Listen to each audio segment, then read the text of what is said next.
Hello नमस्कार, welcome to Inculcate learning. तो आज हम बात करने वाले हैं जी RKSK। मतलब आप लोगों को थोड़ा पता नहीं कहाँ से क्या देख के आए, आपको टेंशन हो रही थी कि RKSK क्या होता है मैम। सो पॉइंट ये है कि हाँ ठीक है, मैंने अडोलेसेंस जो है वो या उसका डेवलपमेंट जो है, अडोलेसेंस का डेवलपमेंट वो हमारे सिलेबस में है। ठीक है, बट इसका मतलब ये नहीं है कि सारी की सारी हेल्थ स्कीम्स जो है वो हम कवर करने लग जाएंगे, बिकॉज इस हिसाब से तो चाइल्डहुड डेवलपमेंट भी है हमारे पास। बेसिकली आप ये कहना चाह रहे हैं कि अगर हम और डीप में गए तो हमें चाइल्डहुड से लेके अडोलेसेंट तक जितनी जितनी हेल्थ स्कीम है, गवर्नमेंट की स्कीम्स है, वो सारी करनी पड़ेंगी। सो वो बहुत डीप में हो जाएगा आपके एग्जाम पर्सपेक्टिव के हिसाब से। ये पीपीटी ऑलरेडी बनी हुई थी। इनफैक्ट ये जो टॉपिक है, ये एक डॉक्टर फ्रेंड है मेरी, एमडी कर रही हैं जो, सो उनके सिलेबस में मेंशन है ये। ओके, तो उनको बताने के लिए, उनको समझाने के लिए मैंने ये बनाया था। उनके पास इतना टाइम नहीं था कि वो कर लें कवर। सो ये मैंने उस टाइम पे पीपीटी बनाई थी। मैंने आप लोगों को इसलिए नहीं करवाया था बिकॉज ये बहुत डीप में हो जाता, बट स्टिल आप लोगों को टेंशन हो रही है, तो मैं थोड़ा सा RKSK के बारे में आज डिटेल में डिस्कस कर लेते हैं। इसको नेशनल अडोलेसेंट हेल्थ प्रोग्राम भी बोलते हैं, और हिंदी में क्या हो जाएगा, नेशनल का राष्ट्रीय, अडोलेसेंट का किशोर, और हेल्थ का स्वास्थ्य और प्रोग्राम का कार्यक्रम। तो ये RKSK है जी। ज्यादा से ज्यादा फुल फॉर्म पूछी जा सकती है, उसके अलावा कुछ पूछने के चांसेस मुझे पर्सनली नहीं लग रहे हैं। दिस इज प्रेजेंटेड बाय मी रवीना। अगर आपको वीडियोस इन्फॉर्मेटिव लग रही हैं तो आप लाइक शेयर सब्सक्राइब कर दीजिएगा। हाँ, KVS वाले बच्चे देख लीजिएगा, उनको काफी टेंशन हो रखी थी कि RKSK है क्या, या फिर ये जो नेशनल एडोलेसेंट हेल्थ प्रोग्राम है क्या।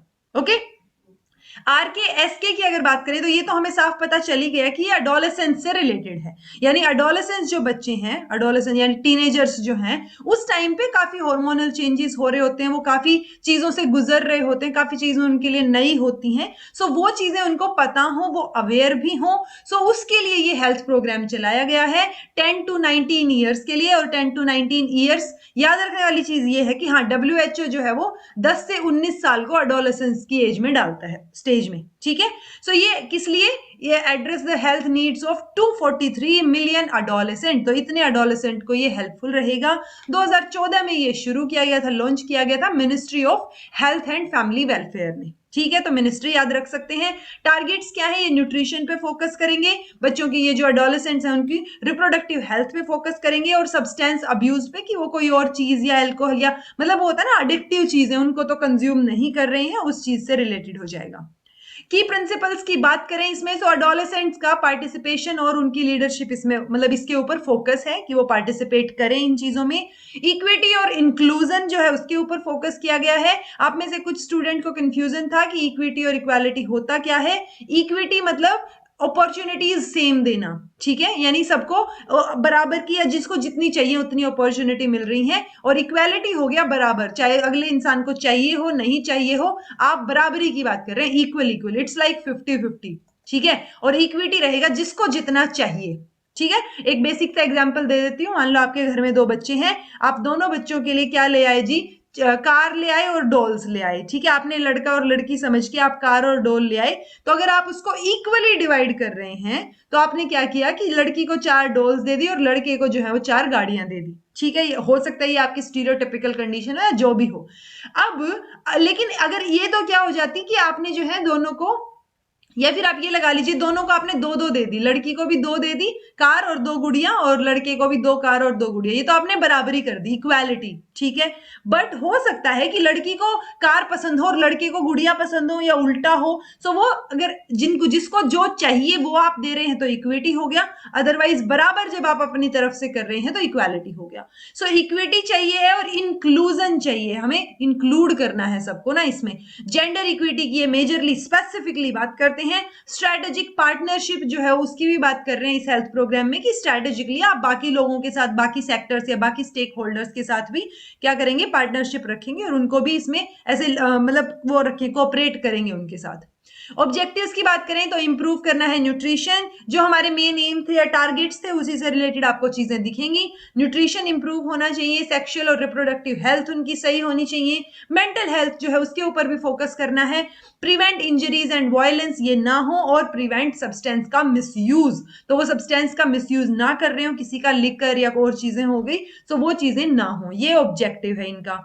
प्रोग्राम को एनविजन की अगर बात करेंगे, so enabling all adolescents in India to realise their full potential by making informed and responsible decisions related to their health, wellbeing and by accessing the services and support they need to do.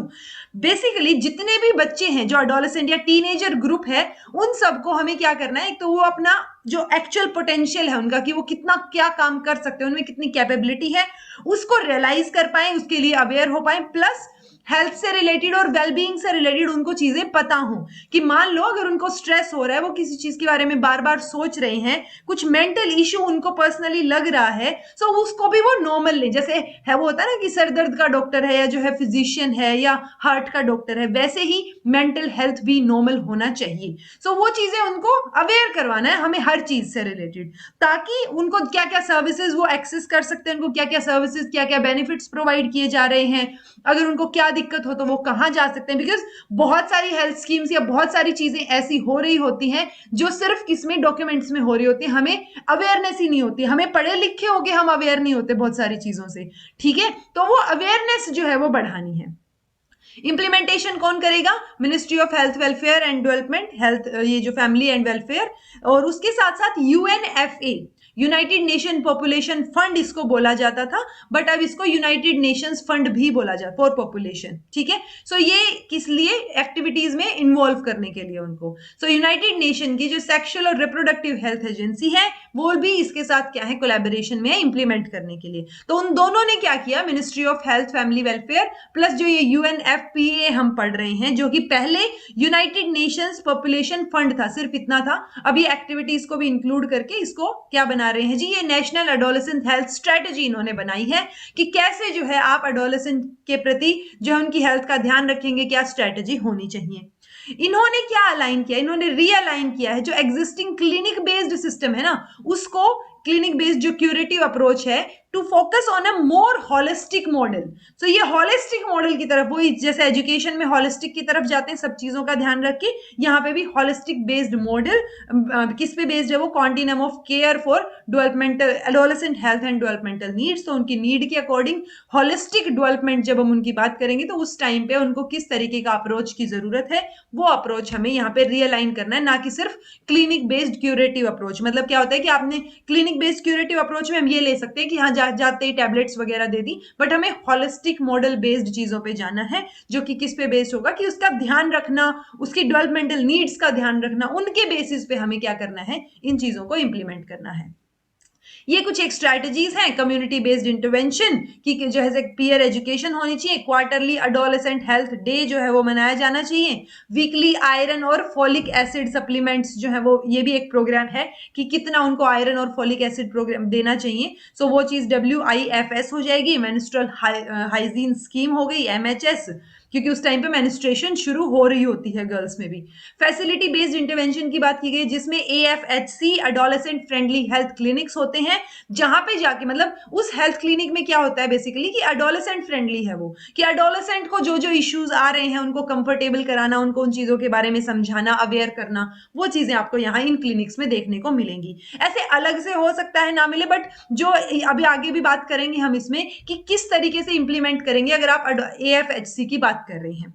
Convergence की बात करें तो with in family health and family welfare and with other department scheme, तो आप उनके साथ भी क्या कर सकते हैं, वो कोलैबोरेट कर सकते हैं चीजों को देखने के लिए, तो बाकी डिपार्टमेंट के साथ भी आप अकॉर्डिंगली, और बाकी स्कीम्स के साथ भी आप क्या कर सकते हैं जी, कन्वर्स कर सकते हैं चीजों को। Advocacy, behaviour change, communication, interpersonal communication, ये चीजें हम चाह रहे हैं कि उनमें चेंजेस हों।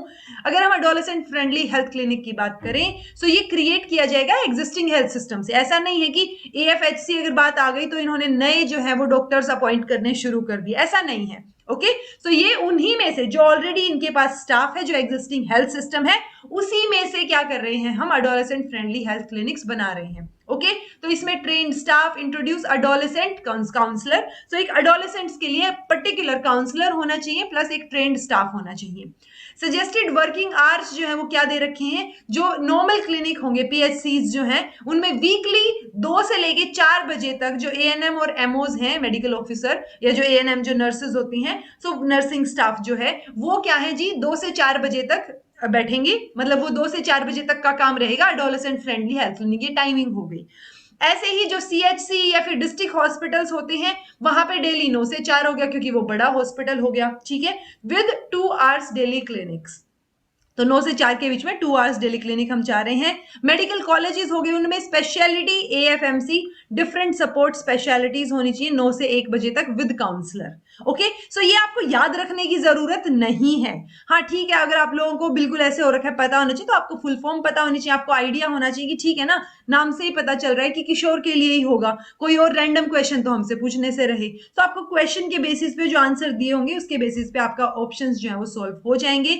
फर्दर बात करें तो जो ये जो एएफएमसी है must provide clinic counselling services. अब वो साइकोलॉजिकल इशू हो, हेल्थ इशू हो, एंजाइटी हो, सेक्सुअल या रिप्रोडक्टिव इशू हो, कोई और इंजरी, मारपीट करके आए हो, ठीक है, या डोमेस्टिक वायलेंस, सेक्सुअल असोल्ट कुछ भी हो रहा हो, या जो अब्यूज की बात कर रहे थे हम, सब्सटेंस अब्यूज की, सो उसमें क्या है जी, टोबैको, अल्कोहल या और कोई सब्सटेंस मिसयूज कर रखा हो, सो इन सब चीजों से रिलेटेड काउंसलिंग जो है वो वहां पे दी जाएगी। तो अडोलेसेंट एक ऐसा पीरियड है जहां पे वो होता है ना, ट्रांजिशन पीरियड हम बोलते हैं उसको। सो अडोलेसेंट्स जो हैं उनका हमें ये ध्यान रखना है कि वो जो उनकी एनर्जी है, क्योंकि बहुत हाईली एनर्जेटिक होते हैं वो, तो उनकी एनर्जी सही चीजों में जाए, ना कि जो है वो कोई साइकोलॉजिकल हेल्थ इश्यू या फिर मान लो किसी ड्रग्स में या टोबैको इन सब लेके इनहेलेशन में जो है वो अगर हो गए, सो वो सारी चीजें ना हो, हमें उनसे बचाना है। तो ये इस तरीके की सारी चीजों की काउंसलिंग जो है वो यहां पर दी जाती है, ठीक है जी। सो ये हो गया आपका आरकेएस के। इतना स्ट्रेस्ड आउट होने की जरूरत है नहीं, जितना मैंने पढ़ा रखा है उस पर फोकस कीजिए।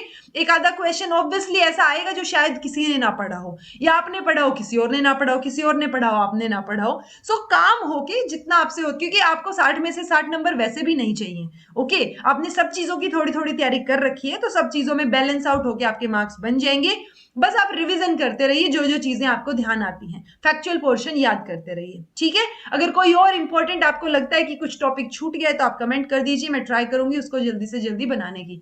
This was all about today, thank you so much for watching, be happy, keep smiling, subscribe to Inculcate Learning because it is absolutely free, and be consistent in your studies because consistency बहुत जरूरी है फिलहाल के लिए। तो जितना ज्यादा time आप दे सकते हैं उतना ज्यादा टाइम आप अपनी स्टडीज को दीजिए, ठीक है। सो थैंक यू जी, थैंक यू सो मच।